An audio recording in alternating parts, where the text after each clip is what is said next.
In the lush jungles of western Honduras, near the border with Guatemala, lies Copán, a city that was once a vibrant heart of the ancient Maya civilization.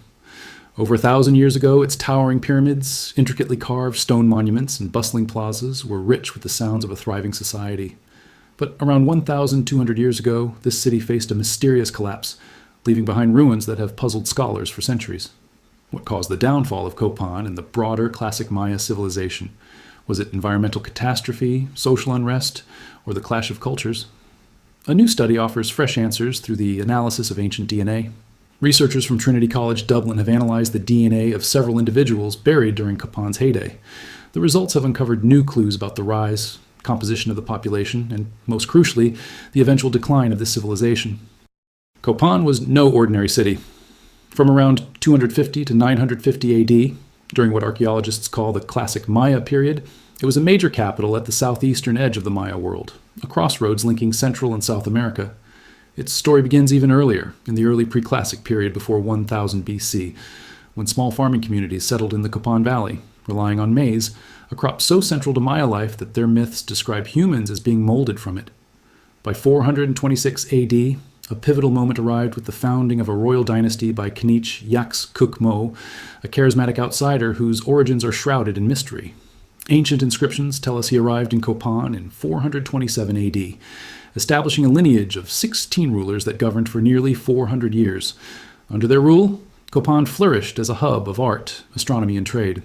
Yet, by AD 820, the city's political system crumbled, its grand construction projects ceased, and its population dwindled. The new DNA study sheds light on this particular arc. The researchers focused on 7 individuals buried during the Classic period. Their remains were excavated from Copán's archaeological sites as part of the project. Among them were 2 men whose burials tell contrasting tales. One, known as CPM-13, was laid to rest in a lavish tomb outside the city's Acropolis and was surrounded by precious grave goods like jade and pottery, suggesting he was a member of the ruling dynasty. The other, CPM-12, was found nearby in a position typical of a sacrificial burial, possibly offered to honor the gods or seal a political pact.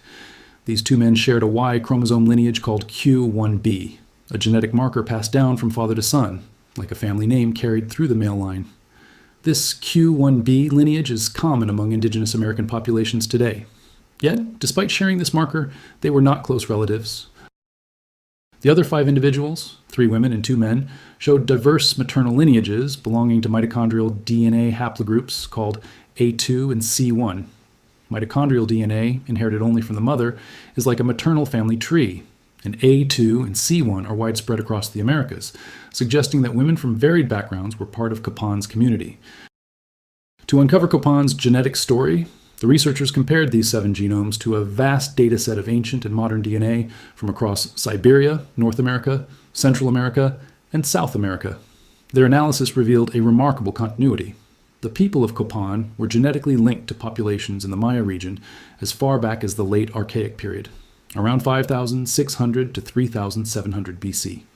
This ancestral thread connects Copán's Classic period inhabitants to earlier groups in Belize, later Maya from Chichén Itzá, Maya from Campeche, and even the 7 million Maya living today across Mexico, Guatemala, Belize, and Honduras. But Copán's story is not just one of continuity, it's also one of change. The DNA data uncovered an influx of ancestry from highland Mexican populations, likely from regions like Oaxaca, home to the Zapotec people.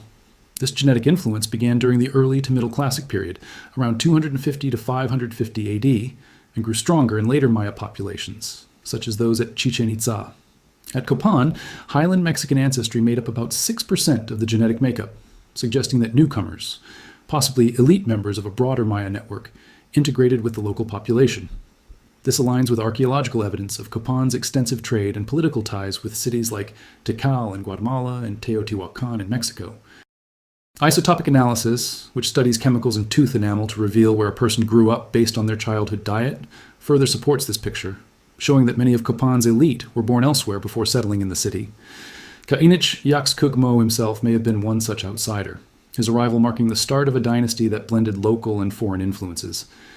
This blending of local and foreign elements likely enriched Copán's culture, producing its stunning art and architecture. But it may have also introduced tensions during times of crisis.